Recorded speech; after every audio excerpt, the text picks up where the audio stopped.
आपण या व्हिडिओमध्ये 7th स्टँडर्ड सप्तरंगमधील सचिन तेंडुलकर हा लेसन बघणार आहोत। यामध्ये आपण क्वेश्चन आन्सर्स, रिकाम्या जागा, चूक की बरोबर आणि जे काही ग्रामर आहे ते सर्व यामध्ये बघणार आहोत। त्याचबरोबर वर्कबुकमध्ये जे एक्स्ट्रा ग्रामर दिलेलं आहे किंवा एक्स्ट्रा जे क्वेश्चन दिलेले आहेत ते सुद्धा आज आपण या व्हिडिओमध्ये करणार आहोत। सो व्हिडिओला सुरुवात करूया। पहिल्यांदा आपण बघूया शब्दार्थ, ज्याच्यामध्ये दोनच शब्दार्थ आहेत फक्त। संघ, संघचा दुसरा अर्थ येणार आहे चमू आणि इंग्लिश वर्ड येणार आहे त्याचा टीम। त्याच्यानंतर आहे गोपनीय, गोपनीयचा दुसरा मराठी वर्ड येणार आहे गुड आणि त्याचा इंग्लिश वर्ड येणार आहे कॉन्फिडेंटल। आता आपण याचे क्वेश्चन आन्सर्स बघूया। पहिला क्वेश्चन आहे, सचिन हे नाव कोणाच्या नावावरून ठेवण्यात आले व का? म्हणजे सचिन तेंडुलकरांना सचिन हे नाव दिलेलं आहे, हे कोणाच्या नावावरून आणि का ठेवलं गेलं आहे, तर त्याचा अर्थ काय आहे? सो उत्तर आहे, सचिन हे नाव सचिनदेव बर्मन यांच्या नावावरून ठेवण्यात आलं आहे। तर हे कोणाच्या नावावरून ठेवलं आहे? तर सचिनदेव बर्मन यांच्या नावावरून ठेवण्यात आले, कारण सचिनच्या कुटुंबियांचे आवडते संगीत दिग्दर्शक सचिनदेव बर्मन होते। मग हे सचिनदेव बर्मन कोण होते? तर सचिनचे जे कुटुंब आहे, ज्यांची फॅमिली आहे, त्यांचे आवडते संगीत दिग्दर्शक होते। सेकंड नंबरचा क्वेश्चन आहे, सचिन व त्याच्या प्रशिक्षकाची भेट कुठे व केव्हा घडली? म्हणजे ज्यांना शिकवणारे सर होते, सचिन यांना शिकवणारे सर होते, त्यांची भेट कधी आणि कशी किंवा कधी आणि कुठे घडली? सो उत्तर येणार आहे, सचिन शारदाश्रम विद्या मंदिर या शाळेत जायचे। मग सचिन शाळा कुठे शिकले आहेत? तर शारदाश्रम विद्या मंदिरामध्ये। तिथे त्यांची भेट रमाकांत आचरेकर यांच्याबरोबर घडली। सो ह्यांचे प्रशिक्षक कोण होते? तर रमाकांत आचरेकर। तर हे कुठे भेटले? तर शाळेमध्ये ते ज्यावेळेस शाळेमध्ये शिकत होते त्यावेळेस त्यांची आणि त्यांच्या शिक्षकाची भेट घडली। थर्ड नंबरचा क्वेश्चन आहे, सचिनने शाळेत असताना कोणता पराक्रम गाजवला?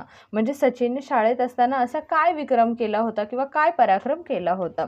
सो उत्तर आहे, सचिनने शाळेत असताना क्रिकेटच्या सरावाला सुरुवात केली। मग सचिन ज्यावेळेस शाळेत होता त्याच वेळेस त्यांनी क्रिकेटच्या प्रॅक्टिसला सुरुवात केली होती। शाळेत असताना त्यांनी आपला मित्र व सहखेळाडू विनोद कांबळी यांच्याबरोबर 1988 साली हॅरिस शील्ड गेममध्ये 664 धावांची अजस्र भागीदारी रचली। मग त्यांनी काय केलं होतं? ज्यावेळेस शाळेमध्ये ते शिकत होते त्यावेळेस त्यांचा तो मित्र होता आणि सहखेळाडू म्हणजे त्यांच्यासोबत खेळणारा जो दुसरा खेळाडू आणि तो त्यांचा मित्र पण होता, त्यांचं नाव काय होतं? तर विनोद कांबळे यांच्याबरोबर त्यांनी 1988 मध्ये हॅरिस शील्ड गेममध्ये 664 म्हणजे 664 धावांची अजस्र भागीदारी रचली होती। मग त्याच्यामध्ये त्यांनी किती धावा काढल्या होत्या? तर सचिनने खेळात 320 धावा काढल्या होत्या। सो 664 पैकी त्यांनी 320 धावा ह्या सचिन तेंडुलकर यांच्या होत्या। हा पराक्रम त्यांनी शाळेत असताना गाजवला होता। त्याच्यानंतर फोर्थ नंबरचा क्वेश्चन आहे, सचिनचा महत्त्वाचा गुण कोणता? म्हणजे त्यांच्यामध्ये अशी काय वेगळी क्वालिटी आहे? सचिनचा महत्त्वाचा गुण म्हणजे तो दोन्ही हाताने तेवढ्याच योग्य पद्धतीने काम करतो।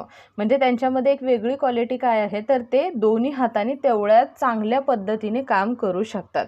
तो चेंडू टाकताना आणि बॅट पकडताना उजव्या हाताचा उपयोग करतो आणि ज्या वेळेस त्यांना चेंडू टाकायचा असतो म्हणजे बॉलिंग करायची असते, बॅटिंग करायची असते, त्यावेळेस ते बॅट कुठल्या हाताने पकडतात किंवा चेंडू म्हणजे तो बॉल कोणत्या हाताने पकडतात? तर उजव्या हाताने। पण लिहिताना मात्र डाव्या हाताने लिहितो। म्हणजे बॉल टाकताना उजव्या हाताने आणि जेव्हा लिहायचं रायटिंगचं काम असतं त्यावेळेस ते डाव्या हाताने म्हणजे लेफ्ट हँडने करतात। खेळताना तो सदैव मनावर संयम ठेवून खेळतो। म्हणजे काय तर ते खूप पेशन्सने खेळतात, खूप शांततेत खेळतात, असं चिडचिडापणा करून किंवा हायपर होऊन कधीही ते खेळत नाही। हा त्यांचा एक काय आहे? तर महत्त्वाचा गुण आहे। त्यानंतर फोर्थ नंबरचा क्वेश्चन आहे, सचिनची अमूल्य भेट कोणती आणि ती त्याला कशी प्राप्त झाली? म्हणजे सचिनकडे अशी कोणती गोष्ट आहे आणि ती त्याला कशी मिळाली? तारुण्य अवस्थेत असताना सचिन आपल्या प्रशिक्षकांबरोबर सराव किंवा अभ्यास करताना त्याचे प्रशिक्षक यष्टीवर म्हणजे स्टंपवर 1 रुपयांचं नाणं ठेवत असत। आणि ज्यावेळेस सचिन यंग होते म्हणजे सुरुवात करत होते क्रिकेटची त्यावेळेस त्यांचे जे सर होते ते काय करायचे? तर त्यांच्याकडून प्रॅक्टिस करून घेताना त्यांची जी यष्टी म्हणजे काय? तर जो स्टंप आहे त्या स्टंपवरती 1 रुपयांचं नाणं ठेवायचे। जर एखाद्या गोलंदाजाने सचिनला बाद केले तर ते नाणं त्याला दिलं जात असायचं। गोलंदाज म्हणजेच काय? जो बॉलिंग करतो त्याला गोलंदाज म्हटलं जातं आणि जो बॅटिंग करतो त्याला फलंदाज असं म्हणतात. सो जर त्या गोलंदाजाने सचिनला बाद केलं, म्हणजे ज्यावेळेस सचिन बॅटिंग करायचे त्यावेळेस जर बॉलिंग करणाऱ्याने जर त्या सचिनला बाद केलं तर ते जे नाणं आहे हे त्याला मिळालं जायचं, पण ते नाणं त्याला दिलं जात असायचं. पण सचिन बाद न होता पूर्ण वेळ खेळला तर ते नाणं सचिनला पारितोषिक म्हणजेच काय तर एक हे काय बोलतात त्याला की गिफ्ट किंवा बक्षीस म्हणून ते त्याला दिलं जात असायचं. सचिनने मिळवलेली 13 नाणी त्याला अतिशय प्रिय आहेत. म्हणजे पारितोषिक म्हणजेच काय तर त्याला जे प्राइज मिळालेलं आहे तर ते प्राइज काय आहे तर त्याची 13 नाणी आहेत आणि ती त्याला अतिशय प्रिय आहेत. जर सचिन न आउट होता जर कंटिन्यू खेळत राहिला तर ते नाणं सचिनला मिळालं जायचं आणि जर समजा ते सचिनला जर एखाद्या म्हणजे जो बॉल फेकणार आहे त्याने जर बाद केलं तर ते नाणं त्या बॉलरला मिळालं जायचं. त्यानंतर 5th नंबरचा क्वेश्चन आहे, सचिनच्या नावावर कोणकोणते विक्रम नोंदविलेले आहेत. म्हणजे असे कोणते विक्रम आहेत जे सचिनच्याच नावावरती फक्त आहेत. सो 1999 मध्ये म्हणजेच 1999 मध्ये पद्मश्री या पुरस्काराने सन्मानित केले गेले. 1999 मध्ये म्हणजे 1999 मध्ये त्याला पद्मश्री या पुरस्काराने सन्मानित केलं होतं. त्याच्यानंतर सचिनच्या नावे एका वर्षात 1000 धावा करण्याचा विक्रम आहे. म्हणजे सचिनने एका वर्षामध्ये 1000 धावा केल्या होत्या. हा विक्रम त्याने 6 वेळा केलेला आहे. म्हणजे हा 1-2 वेळा नाही तर त्याने किती वेळा हा विक्रम केलेला आहे तर 6 वेळा. 1998 साली एक दिवसीय सामन्यात त्याने 1894 धावा केल्या. हा त्याचा विक्रम अजून कोणीही मोडू शकलेला नाही. म्हणजे ज्यावेळेस सचिन 1998 मध्ये एक दिवसीय सामन्यात म्हणजे वन डेची जी मॅच असते त्या मॅचमध्ये त्यांनी किती धावा केल्या होत्या तर 1894 धावा केलेले आणि हा त्याचा जो विक्रम आहे किंवा त्यांनी जे हे केलेलं रेकॉर्ड आहे हे आतापर्यंत कुणीही मोडलेलं नाही. सो हा जो रेकॉर्ड आहे हा सचिनच्याच नावावरती नोंदवलेला आहे. त्यानंतर आहे रिकाम्या जागा भरा. पहिला आहे सचिनच्या नावावर बरेच विक्रम डॅश डॅश गेलेले आहेत तर नोंदवलेले आहेत. विक्रम म्हणजेच काय तर रेकॉर्ड. सचिनला दुसरी नावे डॅश डॅश आणि डॅश डॅश या नावाने ओळखतात. मग सचिनला अजून कोणत्या दुसऱ्या नावाने ओळखतात तर लिटिल मास्टर आणि मास्टर ब्लास्टर या 2 नावाने सुद्धा ओळखतात. प्रशिक्षक डॅश डॅश 1 रुपयांचं नाणं ठेवत. मग प्रशिक्षक कशावरती 1 रुपयांचं नाणं ठेवत तर यष्टीवर म्हणजे स्टंपवरती. त्याच्यानंतर आहे चुकी बरोबर ते लिहा. प्रसार माध्यमे सचिनविषयी जाणण्यास उत्सुक नसतात. म्हणजे जे रिपोर्टर्स वगैरे आहेत किंवा TV चॅनल्सवरती सचिनबद्दल जाणण्यास म्हणजे सचिनची इन्फॉर्मेशन घेण्यासाठी उत्सुक म्हणजे त्यांना काही इंटरेस्ट नसतो. सो हे चुकीचं आहे. तर सगळ्यांना सचिनच्या बद्दल जाणण्यामध्ये किंवा त्याला समजून घेण्यामध्ये खूप इंटरेस्ट असतो. सचिन नियमितपणे गोलंदाजी करतो तर चूक आहे, कारण तो कधी कधी फलंदाजी सुद्धा करतो. म्हणजे कधी तो बॅटिंग पण करतो आणि कधी बॉलिंग पण करतो.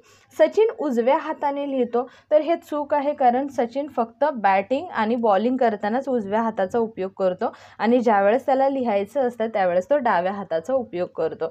सचिनची अमूल्य भेट 13 नाणी आहेत तर हे बरोबर आहे. सचिनचे नाव एका खेळाडूच्या नावावर ठेवलेले गेले आहे तर हे चुकीचं आहे, कारण त्यांचे जे संगीत दिग्दर्शक होते त्यांच्या नावावरून सचिनचं नाव ठेवण्यात आलेलं आहे. त्याच्यानंतर खाली सांगायचं आहे शब्दयोगी अव्यय ओळखा. आता माझ्या कानाजवळ येऊन राम म्हणाला, याच्यामध्ये शब्दयोगी अव्यय काय आहे तर जवळ. त्याच्यानंतर आहे बाई माझ्यावर रागावल्या आहेत का. सो हे काय आहे वर, जवळ, कडे, तून हे जे आहेत हे सगळे शब्दयोगी अव्यय आहेत. सो शब्दयोगी अव्यय जर कसे ओळखायचे हे जर कळत नसेल तर त्याच्याबद्दल एक वेगळा व्हिडिओ बनवलेला आहे. सो तुम्हाला या चॅनलच्या प्लेलिस्टमध्ये गेल्याच्या नंतर ग्रामरमध्ये तो व्हिडिओ भेटेल. मी त्यांच्याकडे पाहिलेच नाही. सो कडे जे आहे हे शब्दयोगी अव्ययमध्ये येणार आहे. विद्यार्थी खिडकीतून बाहेर पाहत होते. सो तून हे आहे शब्दयोगी अव्यय. आपल्या पुढे कुणीच नव्हते, पुढेच येणार आहे शब्दयोगी अव्यय. सो ह्याच्यामधला शब्दयोगी अव्यय हा आहे की पुढे. खालील वाक्यांचे काळ ओळखा. मी गाणे गाते म्हणजे मी गाणं गाते, सो मला येतं आहे, हे काय आहे, वर्तमान काळात येणार आहे. शीतलने कविता वाचली आहे म्हणजे तिची कविता वाचून झालेली आहे, सो हे कशामध्ये जाणार आहे, पास्ट टेन्स म्हणजेच भूतकाळामध्ये जाणार आहे. श्यामने पतंग उडवला होता म्हणजे त्याने उडवला होता मागे कधीतरी, सो हे कशामध्ये जाणार आहे, त्याच्या पास्टमध्ये जाणार आहे, सो भूतकाळमध्ये जाणार आहे. शेतकरी शेतात काम करीत आहेत, सो त्यांचं काम चालू आहे, ते काम करत आहेत, तो वर्तमान काळ येणार आहे. मीना घरी येत असते म्हणजे ती येत होती कधीपासून किंवा येत असते, अधूनमधून ती येत असते, सो हे काय आहे, भूतकाळ आहे. त्यानंतर आहे सूचनेनुसार वाक्य पुन्हा लिहा. पहिला आहे त्या माणसाने काम मागितले, याचा प्रश्नार्थक बनवायचा आहे. त्या माणसाने काम मागितले का, इथे क्वेश्चन मार्क येणार आहे. त्याच्यानंतर सेकंड आहे मुले घरी पाठवा, ह्याचं विधानार्थी वाक्य म्हणजे फक्त विधान करायचं आहे, सो मुले घरीच पाठवा हे होणार आहे त्याचं विधानार्थी. तुला काय माहीत, ह्याचं विधानार्थी काय येणार आहे, तुला काही माहीत नाही. त्याच्यानंतर आई दृष्ट नव्हती, याचं होकारार्थी काय येणार आहे, आई प्रेमळ होती. उद्गारवाचक बनवायचं आहे, मी तिला खूप भंडावले, तर याचं उद्गारवाचक बनणार आहे किती भंडावले मी तिला, आणि हे उद्गार चिन्ह येणार आहे. त्याच्यानंतर खालील वाक्य शुद्ध करून लिहायचं आहे. हा खरा आजचा युगधर्मचं ह्याचं येणार आहे हा खरा आजचा युगधर्म. मी गर्भश्रीमंत आहे, तर ह्याचं येणार आहे मी गर्भश्रीमंत आहे. प्रिय आमचा एक महाराष्ट्र देश हा. त्याच्यानंतर सहल कुठे चालली आहे, आकाशात काळे ढग दिसू लागले. अशा प्रकारे ही वाक्य शुद्ध करून लिहायची आहेत. त्याच्यानंतर योग्य विरामचिन्हांचा उपयोग करून वाक्य पुन्हा लिहायचे आहेत. पहिलं आहे पण तू कैदेतून का पळालास, तर कसं लिहायचं आहे, पण तू कैदेतून का पळालास. नंतर काय येणार आहे, क्वेश्चन मार्क येणार आहे. मी रामजवळ हा प्रश्न काढला म्हटलं अरे, तर ह्याचं येणार आहे मी रामजवळ हा प्रश्न काढला म्हटलं अरे. त्याच्यानंतर येणार आहे काय रे वसतिगृह म्हणजे काय होतं, तर ह्याच्यामध्ये काय येणार आहे, काय रे वसतिगृह म्हणजे काय होतं. अशा प्रकारे तुम्हाला ही विरामचिन्ह वापरून वाक्य पूर्ण करायची आहेत. त्याच्यानंतर आहे चटकन रामने प्रश्न केला म्हणजे काय होतं, तर ह्याच्यामध्ये लिहायचं आहे चटकन रामने प्रश्न केला कॉमा आणि त्याच्यामध्ये लिहायचं आहे म्हणजे काय होतं. नंतर आपल्याला हे क्वेश्चन मार्क येणार आहे. सो हा प्रश्न विचारलेला आहे. नाथ म्हणाले तुला काय पाहिजे, सो नाथ म्हणाले त्यानंतर कॉमा आणि तुला काय म्हणाले नंतर येणार आहे लास्टला क्वेश्चन मार्क. अशा प्रकारे हे कंप्लीट करायचे. खाली आहे भारताचा कर्णधार महेंद्रसिंग धोनी यांच्याविषयी माहिती मिळवा व लिहा त्याचे चित्र चिकटवा. हे तुम्हाला गुगलवरती मिळून जाईल. त्यानंतर आता वर्कबुकवाले क्वेश्चन बघणार आहोत. पहिला आहे रिकाम्या जागी योग्य ते पर्याय निवडून वाक्य पूर्ण करा. प्रत्येक माणसाला कोणत्या ना कोणत्या गोष्टीचा डॅश डॅश असतो, तर येणार आहे छंद. राजापूरच्या डॅश डॅश कुटुंबात सचिनचा जन्म झाला, गुजराती की मराठी, सो हे काय येणार आहे मराठी. त्याच्यानंतर ते डॅश डॅश त्याला दिलं जात असं, नाणं की नोट, जो नाणं. बॅट पकडताना डॅश डॅश हाताचा उपयोग होतो, डाव्या का उजव्या, तो बॅट पकडताना बॉल पकडताना उजव्या हाताचा आणि लिहिताना डाव्या हाताचा उपयोग करायचा. तो डॅश डॅश चांगल्या प्रकारे करू शकतो, तर गोलंदाजी सुद्धा. चुकीचं वाक्य बरोबर करून लिहायचं आहे. लहानपणापासून सचिनला टेबल टेनिस हा खेळ खेळायला खूप आवडत असे, तर हे चुकीचं आहे. तर उत्तर काय येणार आहे, लहानपणापासून सचिनला क्रिकेट हा खेळ खेळायला खूप आवडत असे. सेकंड आहे सचिनचे मोठे भाऊ अजिंक्य तेंडुलकर आहेत, सो उत्तर आहे सचिनचे मोठे भाऊ अजिंक्य नाही तर अजित तेंडुलकर हे आहेत. थर्ड नंबर आहे सचिन विद्यानिकेतन शाळेत शिकत होते, सो हे चुकीचं आहे. उत्तर काय येणार आहे, सचिन शारदाश्रम विद्या मंदिर या शाळेत शिकत होते. त्यानंतर एका वाक्यात उत्तरे लिहायची आहेत. सचिनचा जन्म केव्हा व कुठे झाला, आणि उत्तर आहे सचिनचा जन्म 24 एप्रिल 1973 रोजी मुंबईत झाला.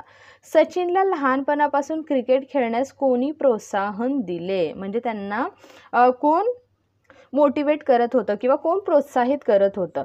सचिनला लहानपणापासून क्रिकेट खेळण्यास प्रोत्साहन त्यांचे मोठे भाऊ अजित तेंडुलकर यांनी दिले.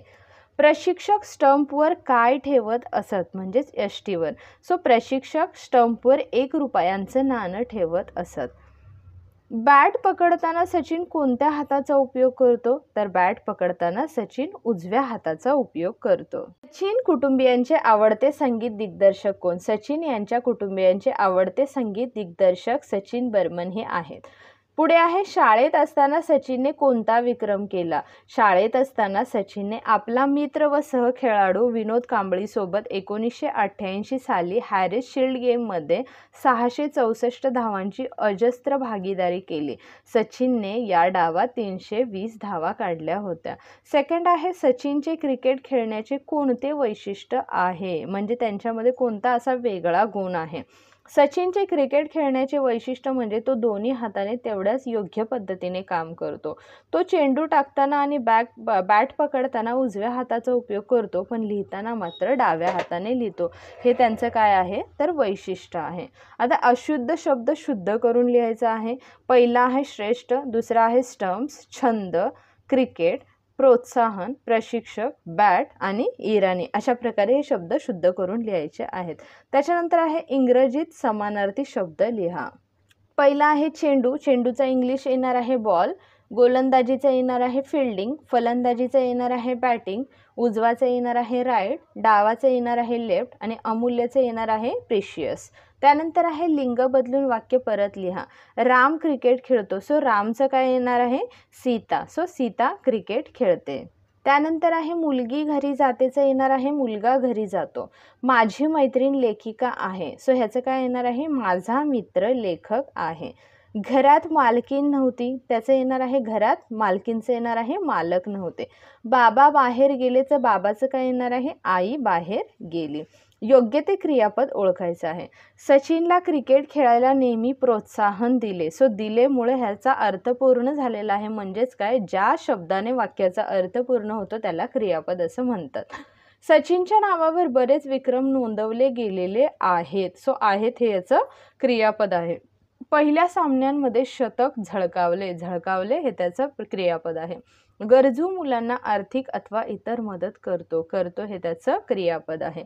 कामाविषयी गोपनीयता बाळगणे सचिनला आवडते. गोपनीयता म्हणजे सिक्रेट ठेवायला आवडतं किंवा दुसऱ्यांना न सांगायला त्याला आवडतं, सो आवडतं हे त्याचं क्रियापद आहे. त्यानंतर आहे संधी सोडवा. प्रत्यक्षचं येणार आहे प्रति प्लस अक्ष.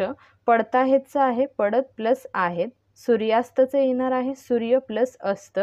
षण्मासचं येणार आहे षट प्लस मास. उच्चांकचं येणार आहे उच्च प्लस अंक. दिसतायतचं येणार आहे दिसत प्लस आहेत. सदाचारचं येणार आहे सत प्लस आचार आणि अब्जचं येणार आहे अप प्लस ज. अशा प्रकारे तुम्हाला ही वर्कशीट कंप्लीट करायची आहे.